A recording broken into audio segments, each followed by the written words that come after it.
السلام علیکم۔ یہ تو آپ سب جانتے ہی ہے کہ مولانا طارق جمیل صاحب کے بیٹے مرحوم عاصم جمیل نے خود کو گولی مار لی تھی، جس کی وجہ سے ان کی ڈیتھ ہو گئی۔ لیکن کیا آپ کو پتہ ہے کہ یہ گولی کیسے چلی اور اس وقت ایسا کیا ہوا تھا کہ مرحوم عاصم جمیل کو اپنی جان سے ہاتھ دھونا پڑا؟ اس کے پیچھے کی ساری حقیقت کیا ہے، یہ مولانا طارق جمیل صاحب کے بھائی ڈاکٹر طاہر کلام نے واضح کیا ہے۔ یہ ویڈیو urdupoint.com یوٹیوب چینل کا ہے اور اس ویڈیو کی لنک میں نے ڈسکرپشن میں ڈال دی ہے۔ تو میں ہوں آپ کا بھائی محمد مزمل۔ چلیے یہ ویڈیو شروع کرتے ہیں۔ وہ جم میں ایکسرسائز کر رہا تھا۔ میں اپنے ویکنڈ کے لیے نا ادھر آیا تھا گاؤں، مولانا پہلے ہی آئے ہوئے تھے، تو اس دفعہ اتوار کو میں نے مریض نہیں دیکھے، میرے اپنے کام تھے، مریضوں کا ٹائم نہیں تھا، ورنہ میں مہینے میں 1-2 دفعہ تو مریضوں کو دیکھتا ہوں، کلینک چلتا ہے یہاں۔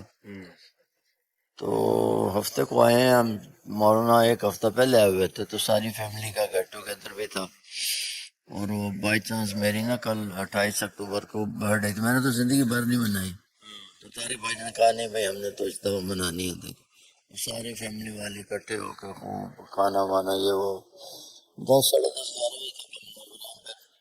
دوسرے دن مولانا فیصل آباد چل گئے فیملی کو لے کر، کیونکہ عاصم جو ہے وہ حویلی میں ہوتا ہے ہمیشہ، ادھر ہی گاؤں اس کو پسند ہے، گاؤں میں ہی ہوتا ہے، وہ اپنا کام وام دیکھتا سارے۔ تو میں کوئی اپنی فیملی کو لے کے 4-4:30 بجے پہنچا، نکلا ہوں یہاں سے لاہور کے لیے۔ تو ابھی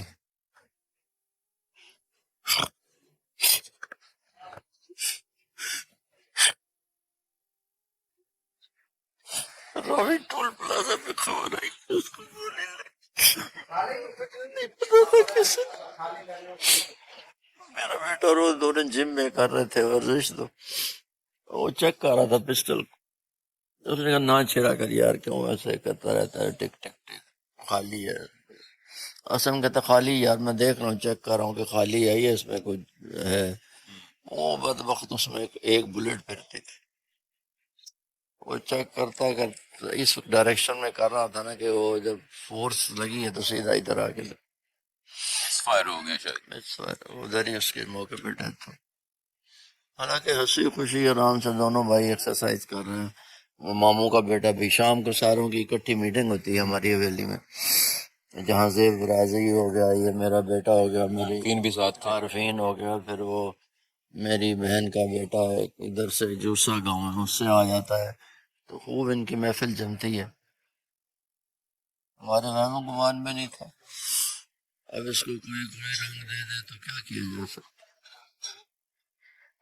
نہ اس سے کبھی کسی کو جھگڑتا تھا نہ لڑتا تھا، بڑا سخی طبیعت کا بندہ تھا اور بڑا اوبیڈینٹ، کبھی اونچی آواز میں نہیں کسی سے بات کی، سب رعایا نوکر اس سے خوش تھے، کوئی برادری کا بندہ اس سے گلہ نہیں کر سکتا کہ اس نے، میرے سے تو لوگوں کو پھر بھی ہیں، اس سے کسی کو کوئی گلہ نہیں۔ ہمیشہ یہیں پہ گاؤں میں رہنا وہ پسند کرتے، سادہ طبیعت، بہت بہت پسند کرتا تھا گاؤں کو، بڑی نفیس طبیعت کا تھا، بڑا انجینئرنگ مائنڈ اللہ نے دیا ہوا تھا، ڈپریشن کا پیشنٹ تھا وہ، انگزائٹی ڈپریشن بڑی سویر تھی اس کو، تو لیکن انجینئرنگ مائنڈ تھا اس کا، اتنی اچھی اس نے یہاں انڈسٹری بنائی، یہ آگے ایگریکلچر انسٹرومنٹ کی ایسی لیٹسٹ انڈسٹری اس نے بنائی ہے، اور ساری اس نے کمپیوٹرائز کر کے، اور سارا امپورٹنٹ لیول پہ جو چیزیں بنتی ہیں اس لیول کی لے گیا، بس ختم ہو گیا اچانک سب۔ اس وقت میں یہی تھا۔ تو کہیں آیا نا بھائی، مولانا کا جیسے ہے وہ تھریٹ والے لوگوں میں سے ہیں، تو سیکورٹی لے کے چلتے ہیں کہ بھائی کسی نے گولی مار دی، وہ بھی نہیں ہے، پہلے خبر ایسے چل رہی وہ بھی جھوٹی تھی، نہیں بھائی کسی نے خبر گولی مار دی، نامعلوم نے، کسی نے مذہبی رنگ میں، یا کسی سے خودکشی والی بات، یا تو اس کے ہاتھ سے خود سے ہی لگ گئی بس۔ اچھا یہ انزائٹی یا ڈپریشن کے چونکہ وہ پیشنٹ بھی تھے، اس سے جوڑا جا رہا ہے کہ ہو سکتا ہے شاید اس وجہ سے انہوں نے خود کو گولی ماری ہے، یہ کیوں اس طرح کا بنایا جائے؟ ایک دوسرے کی ایکسرسائز بھی کر رہے تھے، ہنس کھیل رہے تھے، ایک تو تھا نا بھی کنڈے دے کے وہ بندہ کرتا ہے، سامنے ہی تھا، سامنے ایکسرسائز کر رہا تھا جم میں، انہوں نے اتنا اچھا اس نے جم بنایا ہوا حویلی کے اندر، آپ کے بیٹے عارفین نے یہ سارا بتایا کیونکہ وہ وہاں پر وہ تھا، وہ مطلب وہ اپنی جگہ وہ پش اپس کر رہا تھا، تو ساتھ ساتھ اس کو منع بھی کرتا جا رہا ہے کہ تو ٹک ٹک نہ کر، یہ بعض اوقات ہوتا ہے، کہتا نہیں یار میں ذرا چیک کر لوں، تو وہ یکدم کہتا جی ٹھا ہوئی ہے اور فوارا خون کا نکلا اور نیچے گیا۔ وہ خود جو بیٹا میرا تھا وہ پتہ نہیں کیسے اپنے آپ کو اس نے سنبھالا، ہمت کی، اس کی آنکھوں کے سامنے اس کا بھائی، اس کی کزن سامنے ہوا ہے، وہ ابھی تک اپنا نارمل نہیں ہوا۔ آپ کے ساتھ کیسا تعلق تھا؟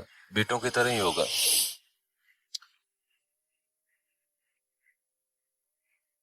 ہماری تو سارا اسی کا دم قدم سے پیچھے رونق تھی، کیونکہ مولانا فیصل آباد یا ادھر ادھر سفر میں لاہور میں، تو پیچھے آباد اس نے رکھی ہوئی تھی حویلی۔ جی ڈاکٹر صاحب، اللہ تعالیٰ آپ کو صبر جمیل عطا فرمائے۔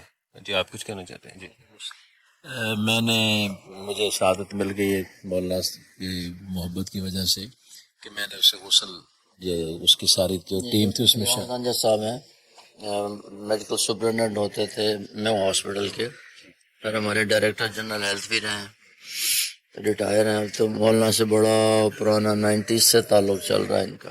اچھا تو غسل تو پہنچ گئے؟ جی، تو چونکہ میں تقریباً 40 سال میں کئی ہزار لوگوں کی ڈیتھ میں نے آبزرو کی ہے، تو آج میرے لیے بالکل ایک عجیب سی نئی کیفیت بنی کہ جس وقت خالہ آسم کو کتنی دفعہ پہلے بھی ملے، جتنا نور آج میں نے اس مردے کے چہرے پر دیکھا ہے میری 40 سال کی زندگی میں مجھے ایسا نظر نہیں آیا۔ اس لحاظ سے میں میرا ایک اپنا یہ میری آبزرویشن ہے، اس آبزرویشن کی بنیاد پر میں یہ کہہ سکتا ہوں کہ اللہ رب العزت نے اس کو کیسے سکون، تو یہ ساری جو افواہیں ہیں نا اس دائیں بائیں والی، وہ ساری افواہیں کم سے کم آج صبح جب ہم نے غسل دیا تو اس وقت ساری افواہیں ختم ہو گئی۔ ہاں مطلب لگ ہی نہیں رہا کہ یہ ڈیڈ باڈی پڑی ہے، اسمائلنگ فیس اس کا، ورنہ انگزائٹی ٹینشن آ، لیکن ایسے ہو جاتے ہیں، مٹھیاں بچھی ہوتی ہیں، چہرہ اسٹریچ ہو جاتا ہے۔ آپ تو ویسے میڈیکل کو جانتے ہیں اچھی طرح سے۔ جی اللہ تعالیٰ صبر دے آپ کو۔ مجھے بھی پہلے شک پڑا اس طرح کا، لیکن پھر جب میں پہنچا مجھے کافی ڈی پی او صاحب کا فون آیا، میں نے کہا جی مجھے نہیں معلوم، پہنچوں گا تو پتہ چلے گا کہ ہوا کیا۔ اچھا اس کا مطلب ہے کہ جو افواہیں پھیلی ہیں وہ کسی نے جان بوجھ کے نہیں پھیلائی، شاید وہ ایک سینیریو ایسا بن گیا کہ اس وجہ سے وہ خبر اسی طرح آگے پھیلتی کہ بعد میں واقعات میں کئی ریومر پھیل جاتے ہیں، دانستہ طور پر کسی نے یہ نہیں کیا ہوگا۔ کچھ لوگ دانستہ طور پہ بھی کرتے ہیں۔ یہ ویڈیو دیکھنے کے بعد میں امید کرتا ہوں کہ آپ کے سارے شک اور سوال ختم ہو گئے ہوں گے۔ اس ویڈیو کو تمام لوگوں کے ساتھ ضرور شیئر کریں تاکہ یہ حقیقت ان تک پہنچے۔ میں امید کرتا ہوں کہ یہ ویڈیو آپ سب کو پسند آئی ہو۔ اگر آپ کو یہ ویڈیو پسند آئی ہو تو اس ویڈیو کو لائک کر دے۔ آج اس ویڈیو میں بس اتنا ہی، انشاءاللہ اگلے ویڈیو میں آپ سے پھر ملاقات ہوگی۔ تب تک کے لیے آپ اپنا اور اپنے ایمان کا خوب خیال رکھیں۔ السلام علیکم۔